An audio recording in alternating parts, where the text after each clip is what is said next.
రాజు కూడా అక్కడున్న ప్రజల మాటలు మంత్రి మాటలు నమ్మి హీరోయిన్ తప్పు చేసిందని అనుకుంటాడు. అప్పుడు హీరోయిన్ తన కడుపులో పెరుగుతున్నది మామూలు బిడ్డ కాదని, సాక్షాత్తు ఆ డ్రాగన్ కింగ్ సంతానమని ఎంత మొత్తుకున్నా ఎవరూ వినరు. రాజు కూడా ఆ అమ్మాయి మాటలు నమ్మకుండా, ఒక సామాన్య పిల్లవి నీకు డ్రాగన్ కింగ్తో సంబంధమేంటి అని ప్రశ్నిస్తాడు. ఆమె చెప్పేవన్నీ అబద్ధాలని భావించిన రాజు తన చెల్లెలు చెప్పినట్టే హీరోయిన్ని, ఆమె పిల్లల్ని బలి ఇవ్వాలని నిర్ణయించుకుంటాడు. ఆమెకు మంత్రగత్తె అని ముద్రవేసి ఆ పసిప్రాణంతో సహా అంతం చేయడానికి సముద్ర తీరానికి తీసుకువస్తారు. అప్పుడు రాజు తన చెల్లిని అడుగుతాడు, నువ్వు చెప్పేది నిజమేనా?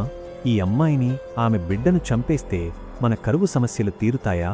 దానికి ఆ చెల్లెలు, ఖచ్చితంగా మహారాజా, నా బిడ్డ గొప్ప శక్తులతో పుడతాడు. ఈ మంత్రగత్తెను, ఆమెలోని శక్తిని అంతం చేసిన మరుక్షణమే వానలు కురుస్తాయి. ఇది నేను ముందే గ్రహించాను అని చెబుతుంది. రాజు ఆమె మాటలు నమ్మి హీరోయిన్ని చంపమని ఆజ్ఞ ఇస్తాడు.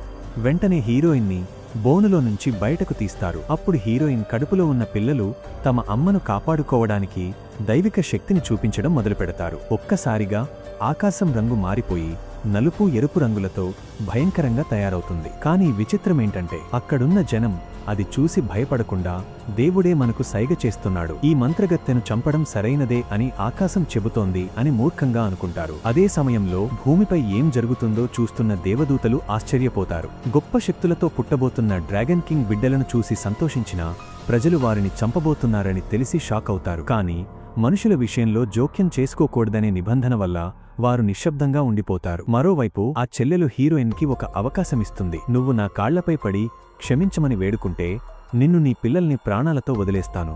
అది చూసి నా కడుపులోని పిల్లలు సంతోషించాలి, అప్పుడే నిన్ను వదిలేస్తాను అని చెబుతుంది. ఇది విన్న డ్రాగన్ కింగ్ పిల్లలు, ఆకాశంలోని దేవదూతలు హీరోయిన్ని ఆపాలని ప్రయత్నిస్తారు. ఎందుకంటే హీరోయిన్ ఎవరి ముందైనా మోకాళ్లపై వంగి వేడుకుంటే అక్కడ ప్రళయం వస్తుంది. కాని ఆ విషయం తెలియక ఆ చెల్లెలు హీరోయిన్ని బలవంతం చేస్తుంది. తన పిల్లల ప్రాణాలు దక్కుతాయనే ఆశతో హీరోయిన్ కూడా దానికి ఒప్పుకుంటుంది. హీరోయిన్ మెల్లగా మోకాళ్లపై వంగుతున్నప్పుడే ప్రళయం మొదలవుతుంది. భూమి కంపించడం, సముద్రంలో అలజడి మొదలవుతాయి. సముద్రంలోని జీవులు ఆ భూకంపానికి తట్టుకోలేక ప్రాణభయంతో కొట్టుమిట్టాడుతాయి. ఎప్పుడైతే హీరోయిన్ పూర్తిగా మోకాళ్లపై నిలబడిందో అప్పుడు ఆకాశంలో పిడుగులు పడి సముద్రంలో తుఫాను వచ్చి చేపలన్నీ చనిపోయి పైకి తేల్తాయి. ఇవన్నీ చూసినా ఆ చెల్లెలు తన తప్పు తెలుసుకోకుండా డ్రాగన్ కింగ్ ఈ అమ్మాయిని వదలొద్దు అని చెబుతున్నాడు, అందుకే ఇలా జరుగుతోంది అని జనాన్ని నమ్మిస్తుంది. మరి ఆ తర్వాత ఏం జరిగిందో తెలుసుకోవాలంటే కామెంట్ బాక్స్లో పార్ట్ 8 అని టైప్ చేయండి. వీడియో నచ్చితే లైక్ చేసి మన ఛానల్ని సబ్స్క్రైబ్ మరియు ఫాలో అవ్వండి.